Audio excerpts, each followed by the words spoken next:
শীষের নির্বাচন করিব। ধানের শীষকে আমরা ভালোবাসি, মহাসচিবকে খুব ভালোবাসি।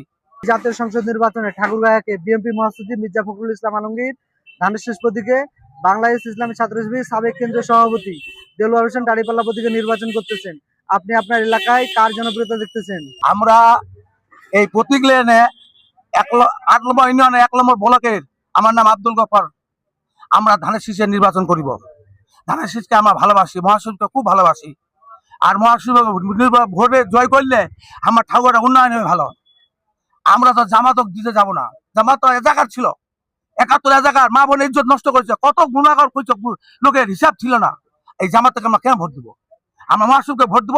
ঠাকুর আমার উন্নয়ন হয়, উন্নয়ন জোয়ার যেমন বহে গেছে, এই বলে আমরা আলম সাহেব বিপুল ভোটে জয় করাবো।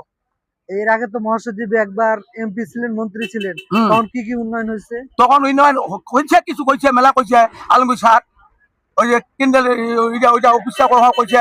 তারপরে ওই ঘটনা হলো, ওই কিছুদিন পরে তো চলো আওয়ামী লীগ তো কোনো কইতে পারি নাই। এই 17 বছর আমরা যেভাবে ছিলাম, পুরুষতান বাড়ি, কবর বাড়ি, আমাদের তো ইয়াই ছিল না। আর আপনি ধানের শীষে ভোট দিবেন? ইনশাআল্লাহ বিপুল ভোটে আমরা ধানের শীষে জয়